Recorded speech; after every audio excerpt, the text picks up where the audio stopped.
Chapitre. Il est obligatoire pour tout musulman de protéger son islam et de le garder de tout ce qui l'invalide, l'annule et le rompt.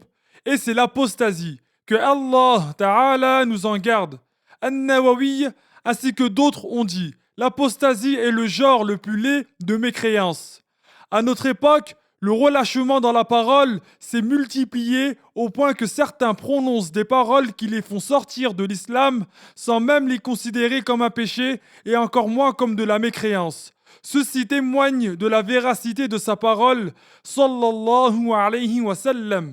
إن العبد لا يتكلم بالكلمة لا يرى بها بأسا يهوي بها في النار 70 خريفا qui signifie certes il arrive que quelqu'un dise une parole dans laquelle il ne voit pas de mal mais à cause de laquelle il chutera en enfer 70 automnes.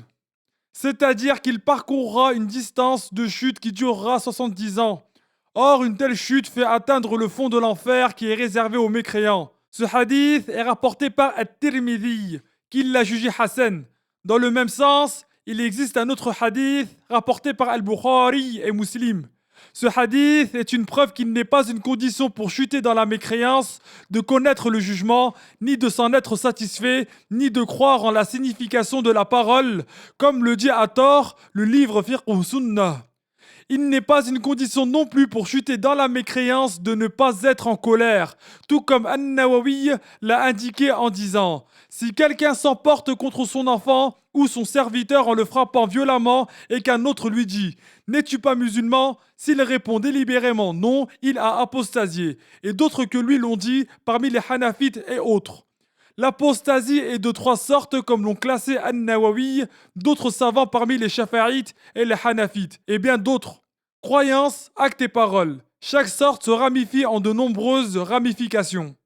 De la première sorte, il y a douter au sujet de Allah, de son messager, du Coran, du jour dernier, du paradis, de l'enfer, de la récompense, du châtiment, ou de toute autre chose du même genre faisant l'objet de l'unanimité. Croire que le monde n'aurait pas de début et existerait de toute éternité par son genre et sa composition, ou bien par son genre seulement. Nier l'un des attributs de Allah qui lui sont obligatoires par unanimité, comme le fait qu'il est pour attribut la science. Attribuer à Allah ce dont il est obligatoirement exempt par unanimité, comme le corps. Considérer licite ce qui est interdit par unanimité, connu d'évidence comme faisant partie de la religion, de parmi les choses dont la connaissance de l'interdiction ne lui échappe pas, comme la fornication, la sodomie, le meurtre, le vol ou l'usurpation. Tout comme considérer illicite ce qui est clairement connu comme étant licite, tel que la vente et le mariage. Nier l'obligation de ce sur quoi il y a unanimité également, telles que les 5 prières ou même une seule prosternation de ces prières, la zakat, le jeûne, le hajj ou le wudu. Considérer obligatoire ce qui ne l'est pas par unanimité également. Nier le caractère méritoire de ce sur quoi il y a unanimité. Décider d'apostasier dans le futur ou de faire dans le futur l'une des choses citées ci-dessus ou hésiter en cela, mais pas si cela traverse l'esprit sans qu'on l'ait voulu. Nier le statut de compagnon de notre maître Abu Bakr, que Allah l'agrée, ou le statut d'envoyé de l'un des envoyés de Allah, dont l'envoi fait l'objet de l'unanimité. Renier une lettre qui fait partie du Coran par unanimité, ou lui ajouter une lettre rejetée par l'unanimité en considérant, par entêtement, qu'elle en fait partie. Contredire un envoyé de Allah ou le dénigrer, ou utiliser à son sujet un diminutif de son nom par rabaissement. Considérer possible le statut de prophète pour quelqu'un venant après notre prophète Muhammad sallallahu alayhi wa sallam. La deuxième sorte, ce sont les actes, comme se prosterner pour une idole ou pour le soleil, que ce soit pour les adorer ou dans un autre but.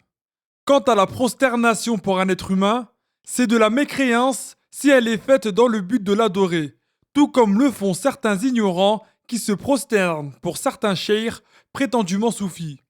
C'est-à-dire que lorsque leur prosternation est faite dans le but de les adorer, c'est de la mécréance. Toutefois, si ce n'est pas pour les adorer, ce n'est pas de la mécréance mais c'est interdit. La troisième sorte, ce sont les paroles.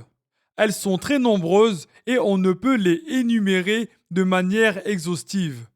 Parmi ceux-là, il y a dire à un musulman, ô toi mécréant, en visant par là que la religion de celui à qui il s'adresse est de la mécréance et non pour viser une comparaison.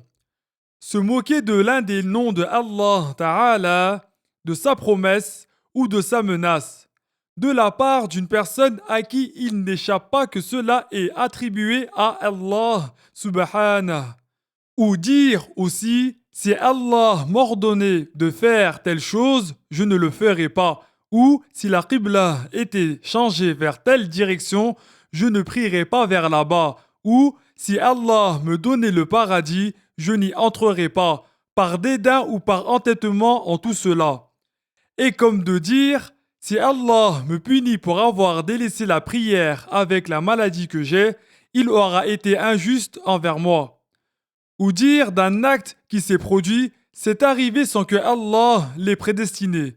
Ou dire si les prophètes ou les anges ou tous les musulmans témoignaient devant moi d'une telle chose, je ne l'accepterai pas d'eux. Ou dire je ne ferai pas ceci même si c'est recommandé, en visant la moquerie. Ou dire si un tel était prophète, je n'aurai pas foi en lui. Ou encore, après qu'un savant a donné une fatwa, dire qu'est-ce que c'est que cette loi, en visant le dénigrement du jugement de la loi de l'islam. Ou dire que Dieu maudisse tous les savants en visant la généralisation totale. Mais s'il ne visait pas la généralisation totale à l'ensemble des savants, mais visait seulement de maudire les savants de son époque, avec une preuve qui indique cette restriction et en raison du mal qu'il pense d'eux, il ne devient pas mécréant, même si ses propos ne sont pas dépourvus de désobéissance. Ou dire je n'ai rien à voir avec Allah, ou avec les anges, ou avec le prophète, ou avec la charia, ou avec l'islam, ou dire je ne connais pas le jugement, en se moquant du jugement révélé de la part de Allah, ou dire après avoir rempli un verre, wa ka'san dihaqa, ou ayant vidé la boisson d'un récipient, dire fakanat saraba, ou au moment de peser ou de mesurer un volume, wa idha kaluhum aw wazanuhum yukhsirun, ou à la vue d'un rassemblement, وَحَشَرْنَاهُمْ فَلَمْ نُغَادِرْ مِنْهُمْ أَحَدًا, en voulant dénigrer le sens de ces ayats en tout cela. Et de même en toute situation où le Coran serait utilisé dans ce but. Toutefois, si ce n'est pas dans ce but-là, celui qui le fait ne commet pas de mécréance, mais le cheikh Ahmed ibn Hajar a dit que ce n'est pas loin d'être interdit. De même, devient mécréant celui qui insulterait un prophète ou un ange, ou qui dirait « Je serais un vrai proxénète si je priais », ou bien « Je n'ai rien gagné de bon depuis que je fais la prière », ou bien « La prière, ce n'est pas pour moi », en voulant se moquer, ou qui dirait à un musulman « Je suis ton ennemi et l'ennemi de ton prophète », ou bien à un descendant du prophète « Je suis ton ennemi et l'ennemi de ton ancêtre », en visant le prophète sallallahu alayhi wa sallam, ou qui dirait des choses du même genre que ces expressions abjectes et abominables. De nombreux savants spécialistes de la jurisprudence, tels que le juriste hanafite Badr Rashid et le Qadi Iyad, le malikite, que Allah leur fasse miséricorde à tous les deux, ont énuméré beaucoup d'exemples de mécréance. Il convient donc d'en prendre connaissance. En effet, qui ne connaît pas le mal le commet. La règle est que toute croyance, tout acte ou toute parole qui indique un dénigrement de Allah, de ses livres, de ses messagers, de ses anges, des signes emblématiques de la religion agréée par Allah, de ses jugements, de sa promesse ou de sa menace, est une mécréance. Alors, que chacun y prenne garde de toutes ses forces dans n'importe quelle situation. Chapitre. Il est obligatoire pour celui qui est tombé dans l'apostasie de revenir immédiatement à l'islam, en prononçant les deux témoignages et en abandonnant ce par quoi l'apostasie a eu lieu. De plus, il lui est obligatoire de regretter ce qu'il a commis et d'avoir la résolution de ne pas récidiver.